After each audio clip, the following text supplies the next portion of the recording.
जिन्होंने धुंध की आड़ में वो 20 अफसरान को ही अगवा कर लिया।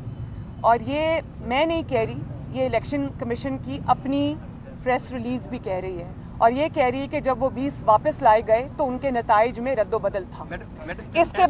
इसके बाद आप सिर्फ ये बताएं कि मैं 20 हलकों का या 20 पोलिंग स्टेशन का किस तरह से मान लूं रीपोल। मुझे तो पूरे हलके का, मेरे पूरे डस्का का वोट छीना गया। हम कैसे मान लें उसको? हम नहीं मान सकते। पूरे डस्के का इलेक्शन दोबारा होगा, और इलेक्शन कमीशन से मैं ये रिक्वेस्ट भी करती हूँ कि ना सिर्फ ये कि हमें रीपोल पूरे हलके का दिया जाए, डस्का का, बल्कि जो भी जिम्मेदारान हैं, चाहे वो आईबी के ऑफिसर्स हैं, चाहे वो किसी और इदारे के ऑफिसर्स हैं, चाहे वो पीटीआई के ऑफिस होल्डर्स हैं जो डस्का में बैठे रहे और ये काम अपनी निगरानी में करते रहे, चाहे वो इंतज़ामिया के अरकान हैं, चाहे वो पुलिस ऑफिसर्स हैं जिनके अंदर वो ज़हीर विर्क साहब जो हैं वो शामिल हैं, और चाहे वो चीफ सेक्रेटरी हों, चाहे वो जो वज़ीर आला पंजाब हो या जो भी हों, उन सब को के ख़िलाफ़ एक्शन लिया कि इस घिनौनी प्रैक्टिसेस को हमेशा के लिए मुल्क से ख़त्म किया जाए। हमजा की बेल हो गई जी, अल्लाह ताला का शुक्र है, अल्लाह का शुक्र है। 2 साल बाद ना तो कोई सबूत न पेश कर सकी, इस पर आप अपने ताबेदार को क्या कहेंगे, क्या पैगाम देंगे? देखिए, हमजा ने बहुत बड़ी कुर्बानी दी और बड़े सब्र और हौसले से दी। एक इकलौती बेटी है उसकी जो अल्लाह ताला ने उसको 20-22 साल के बाद दी, वो उसके बगैर बड़ी हो गई। जब वो जेल गया तो शायद वो चंद माह की थी, तो लेकिन वो डटा रहा, नैरेटिव पे भी खड़ा रहा, पार्टी का साथ भी उसने डट के दिया, एक दिन के लिए नहीं वो घबराया। तो हम सब मिलके पहले तो हमजा शहबाज शरीफ को खराज तहसीन पेश करते हैं, और जिस तरह जुल्म उसके साथ हुआ और बाकी मुस्लिम लीग नून के अरकान के साथ जिनको महीनों सालों जेल में रखा गया और आखिर में इनको धूल चाटनी पड़ी, एक पैसे की कोई करप्शन या कोई रॉन्ग डूइंग नहीं निकली।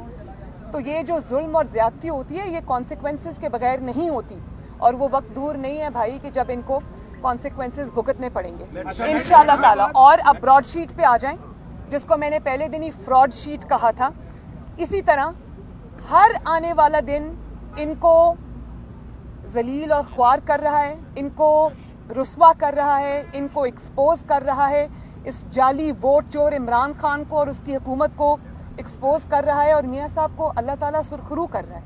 ब्रॉडशीट की बड़ी बातें सुन रहे थे कि ये सबसे पहले तो ये सामने आया है कि इमरान खान उनसे मिला, और उसके बाद इमरान खान की अपने हुकूमत के कारिंदों ने, जिन्होंने एहतसाब का झूठा ठेका उठाया हुआ है, वो इनको रिश्वत की ऑफ़र करते रहे और कहा गया कि हमारा कमीशन हमें दें।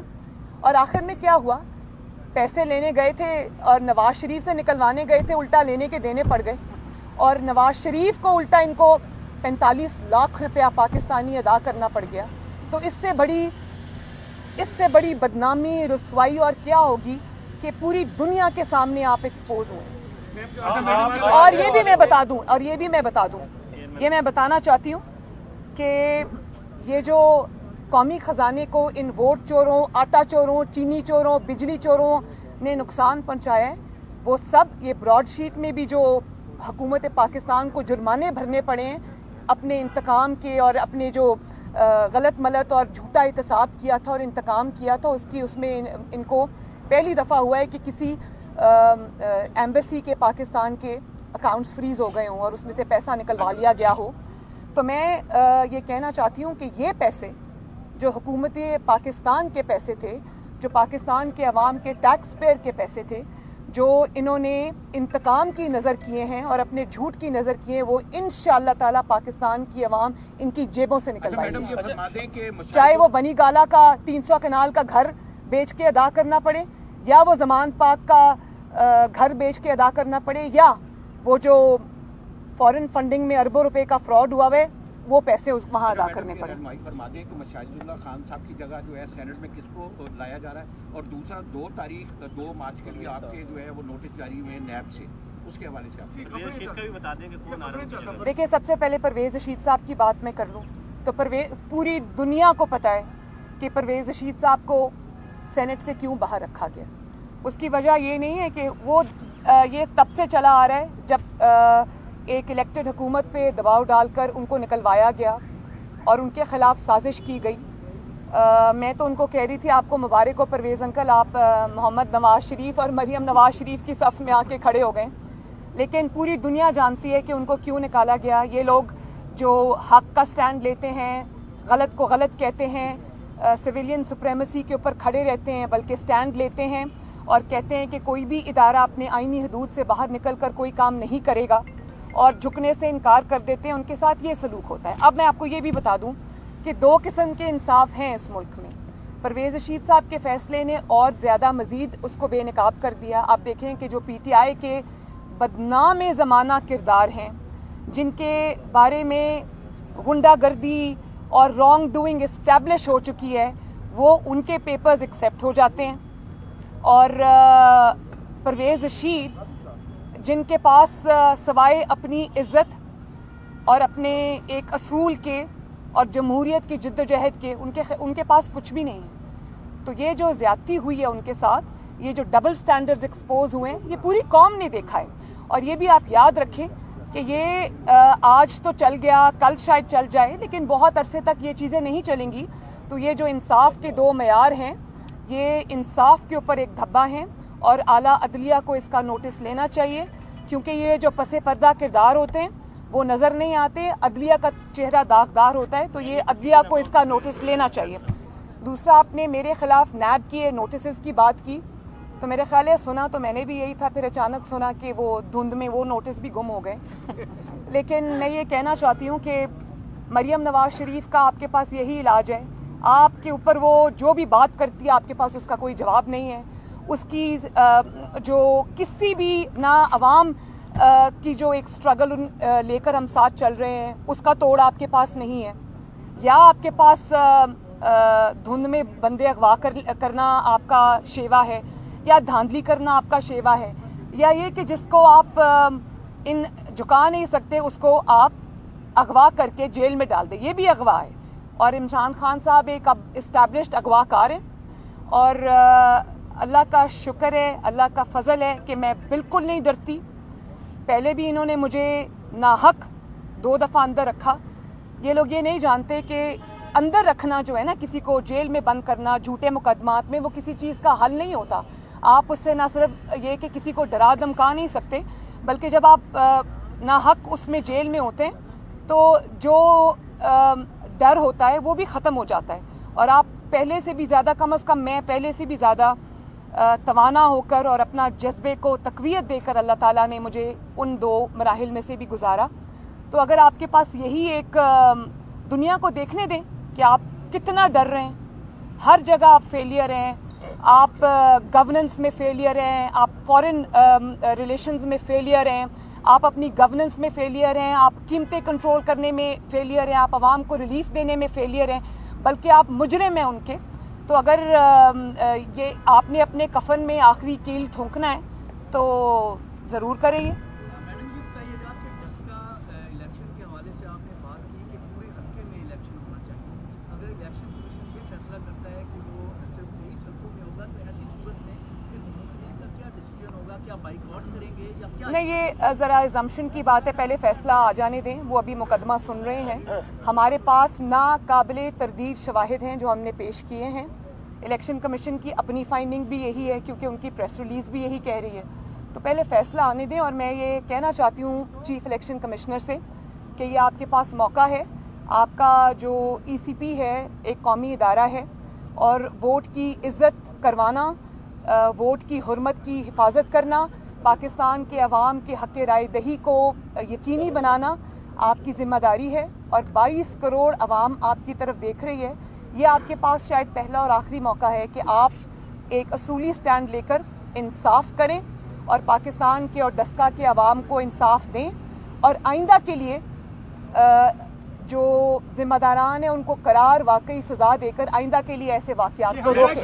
ये बताइएगा कि परवेज़ रशीद साहब और मुस्लिम लीग नून के हवाले से किस तरह देखते हैं, कितना स्ट्रेंथन आपको करेगी? क्योंकि इस वक्त क्या शहबाज की जमानत को आप मुस्लिम लीग नून को के हवाले से किस तनाज़ुर में देखते हैं? इस वक्त सिर्फ एक ही जो है वो शरीफ खानदान की जो सबूत है वो मैदान में है, अब उनका आना आपको कितना स्ट्रेंथन करे? बहुत ज़्यादा, क्योंकि वो बहुत मेहनती है, अपने काम को, सियासी कामों को अच्छे से जानता है और उसकी कमी मुझे हर मौका पर महसूस हुई, पार्टी को महसूस हुई।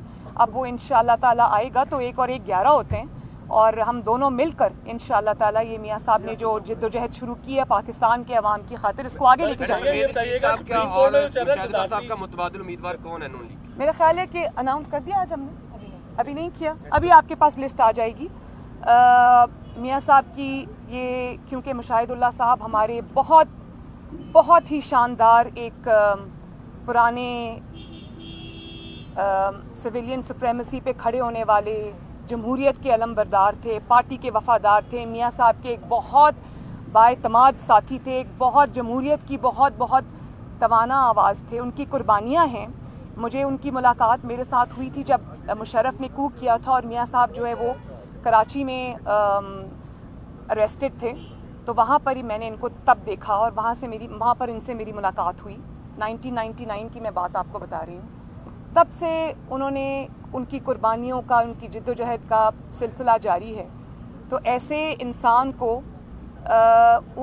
याद रखना और हमेशा के लिए ज़िंदा रखने के लिए ज़रूरी है कि उन्होंने जिसको अपना कवरिंग कैंडिडेट बनाया था वो उनका बेटा है अफनान, डॉक्टर अफनान, एक PhD हैं और कमाल का लड़का है, बहुत लर्नेड और ऑब्वियसली क्योंकि जमात से उसका ताल्लुक़ है, अपने वालिद के साथ क्लोज़ रहा है, तो वो असूल उसने भी अपनाए हैं। तो मियां साहब की ये एक ख्वाहिश थी कि उनको रिवॉर्ड किया जाए। अब हमारा पार्लियामेंट्री पार्टी का इजलास हो रहा है, देखें क्या फ़ैसला आता है। लिस्ट जल्दी आपके सामने आ जाएगी। बिलावल भुट्टो भी आज पहुँच रहे, मुलाकात आपकी होगी और पहुँची मतलब, और गिलानी साहब के बिलावल भुट्टो मेरे पास इंशाअल्लाह ताला कल आ रहे हैं और ये उन्होंने कहा था तो मैंने उनको कहा आप ज़रूर तशरीफ़ लाएँ, बल्कि मेरे साथ लंच करें। तो कल वो आएंगे इंशाअल्लाह ताला, उनसे मिलके बातचीत होगी। सुप्रीम कोर्ट में जो चल रहा है सदारती रेफरेंस, आप क्या देख रही हैं कि उसके अंदर जो फैसला अभी तक जो नज़र आ रहा है, जो जितनी भी हम उसकी ऑब्जर्वेशन सुन रहे हैं कि मुतनासिब नुमाइंदगी की तरफ वो जाता नज़र आ रहा है, अगर यही फैसला आ जाता है मुस्लिम लीग नून उसे तस्लीम करेगी या क्या देख रहे हैं? मैं इसके बारे में, मेरा वही असूली मौक़िफ़ है जो पहले दिन था। मैं ये समझती हूँ कि ये जो इलेक्शन के अंदर हॉर्स ट्रेडिंग और ये जो फ़ोन करवा के लोगों को, MPAs को, MNAs को, सेनेटर्स को दबाव में लाया जाता है, ये खुफिया वोटिंग जिनको सूट करती है उनको करती है। लेकिन मेरा असूली मौक़िफ़ ये है कि इसके ऊपर पार्लियामेंट जो है वो, क्योंकि ये आईनी शिक है, इसके अंदर कोई तरमीम अगर लानी है तो वो पार्लियामेंट कर सकती है, लेकिन वो ये जाली हुकूमत नहीं कर सकती। हम इंशाअल्लाह ताला ज़रूर इस कानून को तब्दील भी करेंगे। अल्लाह ताला करे कि कोई बेहतर जमहूरी हुकूमत आए, उसके साथ बैठ के उसके साथ पूरा तावन भी करेंगे। मुस्लिम लीग नून की भी अगर हुकूमत आइंदा आती है इंशाअल्लाह, तो उसमें भी हम ये तरमीम ज़रूर करेंगे। लेकिन ये तरमीम करना सिर्फ अवाम के मुंतखब नुमाइंदों का हक़ है, वही ये तरमीम करेंगे। ये इख्तियार सुप्रीम कोर्ट के पास नहीं है और मैं सुप्रीम कोर्ट को पहले भी ये रिक्वेस्ट कर चुकी हूँ कि ये एक सियासी मसला है, आप इसमें पार्टी ना बने। और ये लोग तो चाहते हैं कि पहले हमें फ़ोन करवाए गए कि प्लीज़ बैठ के इमरान खान के साथ पार्लियामेंट से इस पे लेजिस्लेशन करें। हमने इनकार कर दिया, हमने कहा कि हम इमरान खान को कोई रिलीफ नहीं देंगे। तो फिर वो ऑर्डिनेंस लाने की कोशिश करते रहे, फिर सुप्रीम कोर्ट चले गए। तो मैं सुप्रीम कोर्ट को आज भी ये रिक्वेस्ट करना चाहती हूँ कि वो इसमें पार्टी ना बने, क्योंकि ये परसेप्शन उसका यही आएगा कि इमरान खान की डूबती हुई कश्ती को बचाने के लिए, तहरीक इंसाफ की डूबती हुई कश्ती को बचाने के लिए, जब इमरान खान की हुकूमत कमज़ोर हो चुकी है, जब हर तरफ से उसको नाकामी और रुसवाई का सामना करना पड़ रहा है, जब वो ग्राउंड से, बैटल फील्ड से रिट्रीट कर रहा है और हर जगह वो फेलियर है और उसके अरकान भाग रहे हैं, उसके MNAs भाग रहे हैं, उसके MPAs भाग रहे हैं और एक बगावत सी हो चुकी है उनके रैंक्स के अंदर। तो ऐसे में अगर सुप्रीम कोर्ट इमरान खान साहब को कोई रिलीफ देता है तो पाकिस्तान की आवाम उसको एक बायस्ड फ़ैसला समझेगी। मैं दोबारा से कह दूं कि ये 2 साल 3 साल पहले जब इनका सेनेट के चेयरमैन का इलेक्शन हुआ था तो इमरान खान को तब शो ऑफ हैंड्स नहीं याद आया, तब उनको ओपन बैलेट याद नहीं आया, तब उनको ट्रांसपेरेंसी याद नहीं आई, तब उनको ये याद नहीं आया कि हॉर्स ट्रेडिंग होती है, तब उनको ये नहीं याद आया कि ख़रीदे जाते हैं और फ़रोख्त किए जाते हैं अराकीन। और ये भी लोगों को बताएं कि ना सिर्फ आपने अराकीन को उस वक्त ख़रीदो फ़रोख्त की, बल्कि आपने एजेंसीज़ को इस्तेमाल किया, उनसे फ़ोन करवाए और दबाव डलवाकर फाइलें खुलवाकर अपोजिशन के अरकान के आपने एजेंसीज़ को इस्तेमाल किया, उनसे फ़ोन करवाए और दबाव डलवाकर फाइलें खुलवाकर अपोजिशन के अरकान की आपने उनको ख़रीदा, उसको भी ख़रीदना कहते हैं। तो आज अचानक आपको जब आपके पैरों के नीचे से ज़मीन हिल रही है, खिसक रही है, तो आज आपको याद आ गया कि शो ऑफ हैंड्स होना चाहिए। आप किसको बेवकूफ़ बना रहे हैं? अगर आप करेंगे, आप सुप्रीम कोर्ट से फैसला लेंगे, सुप्रीम कोर्ट को इस गंदे सियासी खेल में घसीटेंगे, तो हम आपको एक्सपोज करेंगे। और ये काम आप बिल्कुल सर झुकाकर, जिस तरह पोलिंग स्टेशन के अचानक वो 20 प्रिजाइडिंग ऑफिसर्स मुंह लटकाकर और सर झुकाकर बगैर नज़रें मिलाए हुए आरओ ऑफिस में अचानक सुबह वारिद होकर चले जाते हैं, ऐसे हम आपको आंखें बचा के नज़रें चुरा के गुजरने नहीं देंगे, हम आपको पूरा एक्सपोज करेंगे। डस्का के इलेक्शन में एस्टेब्लिशमेंट है, डस्का के इलेक्शन में और सेनेट के इलेक्शन में गैर जानिबदार है एस्टेब्लिशमेंट स्पेसिफिकली। मैं ये समझती हूँ कि अगर वो इस्टेब्लिशमेंट गैर जानिबदार नहीं है तो उनको गैर जानिबदार होना चाहिए। और इलेक्शंस लड़ना, पॉलिटिकल जो मैदान है, पॉलिटिकल जोड़ तोड़ है, सियासी हिकमत अमली है, उसमें न सिर्फ ये कि दखल अंदाजी करना, बल्कि एक पार्टी को सपोर्ट करना, एक नाकाम खान को, वोट चोर को सपोर्ट करना जो खुलकर अवाम के सामने आ चुका है, जिसने अवाम की ज़िंदगी अजीरन कर दी है, एक ऐसी हुकूमत को दवाम देने की कोशिश करना, उसके पीछे खड़ा होना, उसके लिए कोई एफर्ट्स करना। अगर वो ये कर रहे हैं तो उनको नहीं करना चाहिए, क्योंकि ये अवाम के सामने आके खड़े होने वाली बात है जो कि किसी भी तरह अदारे के लिए अच्छी नहीं है। 27 फरवरी को सामाजिक इजलास तलब किया गया है जी मुस्लिम लीग नून का 27 जी जी जी बिल्कुल, जनरल काउंसिल का इजलास है। कि आपके जो अरकान हैं वो इंटैक्ट हैं या कोई ऐसा कोई फियर आप? नहीं, माशाल्लाह जिनके इंटैक्ट नहीं है, मुसीबत उनको पड़ी हुई है। और मैं आपको एक दफ़ा फिर से ये बता दूं कि जब अवाम, स्पेशली पीटीआई, जो भानुमती का कुंभा जोड़ा गया था ना इधर उधर से लोग उठा के, उनकी ज़ाहिर है उनके पीछे जो ताकतें थी, उन्होंने ये पीटीआई उनको इसी तरह बनवाई, तो उनकी पीटीआई से कोई हमदर्दी नहीं है। जब उनको ये नज़र आ रहा है कि इतनी धांधली के बावजूद अगर मुस्लिम लीग नून माशाल्लाह जीत गई है तो पीटीआई का कोई फ्यूचर नहीं है। और मैं दोबारा कहती हूँ कि नौशहरा में हमने माशाल्लाह इनको घर में घुस के मारा है। अगर नौशहरा से पीएमएलएन जब कभी नहीं जीती, नौशहरा से जीत सकती है। अब आप बेशक अपनी शर्मिंदगी और खिफत मिटाने के लिए कहें कि जी वहाँ हमारी पार्टी की आपस की लड़ाइयाँ थीं, वहाँ ये था, वहाँ वो था, वहाँ ऐसा नहीं था। वहाँ अवाम ने एक ओवरवेलमिंग मेजॉरिटी के साथ मुस्लिम लीग नून को वोट दिया है। अब आप अपनी जैसे मर्जी अपनी शर्मिंदगी खिफत छुपाएं, उससे असल बात नहीं छुपती। और दूसरी बात ये कि मैं आखिर में ये भी कह देना चाहती हूँ कि जो लोग ये कह रहे हैं ना कि ये लोकल सतह की धांधली हुई थी, इसमें लोकल पीटीआई इन्वॉल्व है, इसमें लोकल एडमिनिस्ट्रेशन इन्वॉल्व है, तो ऐसा हरगिज़ नहीं हुआ था।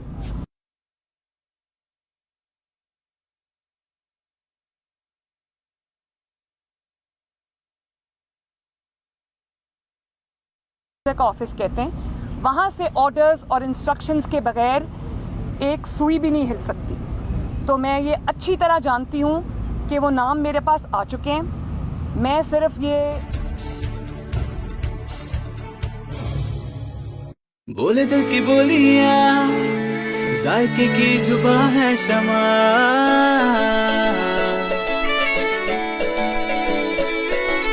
बोले बोले बोले बोले दिल बोले, कोई डिश आई लव यू कहे,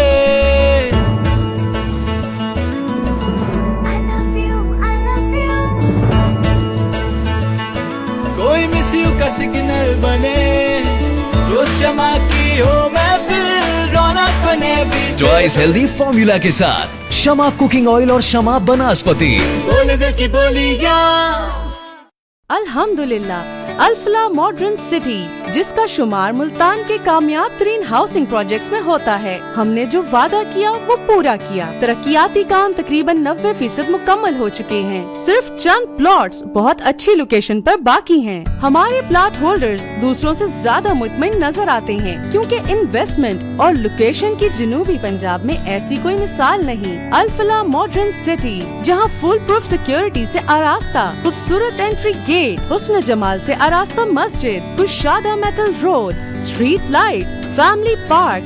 आज ही आएं और देखें मुल्तान में एक हसीन जहान। Alfalah modern city. बुकिंग के लिए हमारे साइट ऑफिस तशरीफ लाएं। नुमाइंदा मौके पर मौजूद है। Alfalah modern city, Multan public school road, Multan. Head office Alfalah defence city, Matital road, Multan. 0300 227323 0302 744 5374 03